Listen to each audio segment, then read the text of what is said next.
भोपाल से इस वक्त की बड़ी खबर आई है। संतोष वर्मा पर सरकार की ओर से बड़ा एक्शन लिया गया है। बर्खास्तगी के लिए केंद्र सरकार को प्रस्ताव भेजा गया। अमर्यादित बयान के लिए आपको बता दें चार्जशीट भी जारी की गई है। सीएम मोहन यादव के निर्देश पर जीएडी की कार्रवाई शुरू। कृषि विभाग के उप सचिव से हटाकर जीएडी किया गया अटैच। संतोष वर्मा बिना काम के जीएडी में जिस तरह से अटैच किए गए। फर्जी प्रमोशन केस की जांच फाइनल स्टेज पर जा पहुंची। SAIS के लिए फर्जी तरीके से प्रमोशन लिया था। कोर्ट में कई आपराधिक प्रकरण भी लंबित हैं। तो फर्जी दस्तावेज से सनिष्ठा प्रमाण पत्र केस की विभागीय जांच फाइनल स्टेज पर है। कारण बताओ नोटिस में संतोष वर्मा का जवाब संतोषजनक नहीं है, इसीलिए मुश्किलें और भी अब बढ़ती हुई नजर आ रही हैं। तो जिस तरह से अपने बयान दिए गए हैं, अपने बयानों को लेकर विवादों में घिर चुके हैं। दो तस्वीरें आपकी टीवी स्क्रीन पर। तो देखिए सीएम मोहन यादव सख्त हो चुके हैं और केंद्र सरकार को अब यहां पर प्रस्ताव भेजा गया है बर्खास्तगी के लिए। ये आप देख सकते हैं, उसकी एक कॉपी आपकी टीवी स्क्रीन पर, पहली तस्वीर।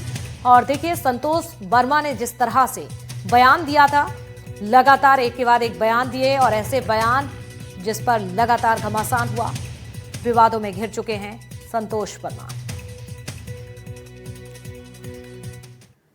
तो संतोष वर्मा के हाईकोर्ट वाले बयान पर सपाक्स के अध्यक्ष हीरालाल त्रिवेदी की भी एक प्रतिक्रिया सामने आई है, वो भी आपको सुनवाते हैं।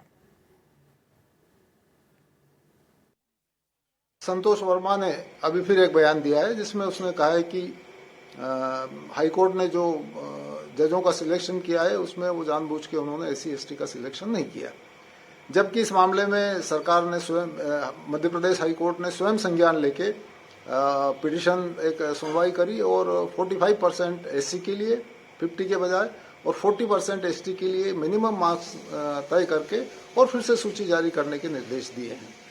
ये लगातार तीसरा बयान है। अब सरकार कह रही है कि हम इसको बर्खास्तगी के प्रस्ताव केंद्र सरकार को भेज रहे हैं और दूसरा सरकार ये कह रही है कि हमने जो है इसके विरुद्ध इसको पद से हटा के और GAD पूल में अटैच कर रहे हैं। ये पर्याप्त नहीं है।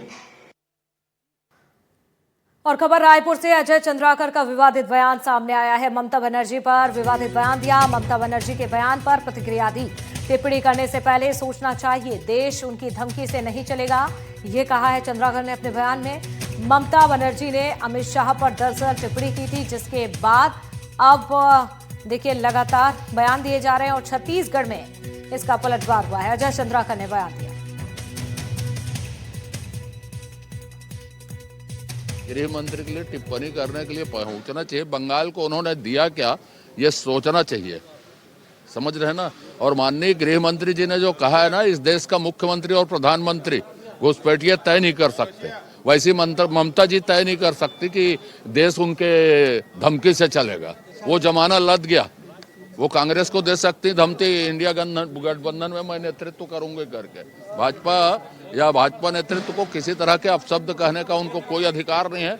वो खुद तो ताड़का और सुरसा जैसे है जिसका वध निश्चित है। और चले अब बात करेंगे इंदौर से बड़ी खबर की। राजा रघुवंशी केस में एक बार फिर से गवाही हुई है। सोनम की 2 सहेलियों की कोर्ट में पेशी हुई। जिला कोर्ट से वर्चुअली दोनों ही जुड़ी सहेलियों की पेशी हुई है। दोनों ने शिलांग कोर्ट में वर्चुअली गवाही दी। तो आरोपी राज, विकास और आकाश की भी पेशी हुई है। सोनम को भी यहां पर वीडियो कॉन्फ्रेंसिंग के जरिए पेश किया गया था। गवाही के बाद युवतियों ने हालांकि मीडिया से दूरी भी बना ली है। तो ये वही 2 युवतियां हैं जो सोनम की सहेलियां बताई जा रही हैं, जो कि सोनम के भाई यानी कि गोविंद की फैक्ट्री में ये दोनों ही युवतियां सोनम के साथ काम करती थी। उनके व्यवहार को, यानी कि सोनम किस तरह के स्वभाव की लड़की थी, किस तरह से उसका व्यवहार रहा करता था फैक्ट्री में जब सोनम काम करती थी, ये तमाम कुछ ऐसे सवाल हैं जो दोनों ही युवतियां यानी कि सोनम की सहेलियों से पूछे गए। हालांकि मीडिया से दूरी बना ली है, इसीलिए युवतियों ने कोई भी जानकारी नहीं दी।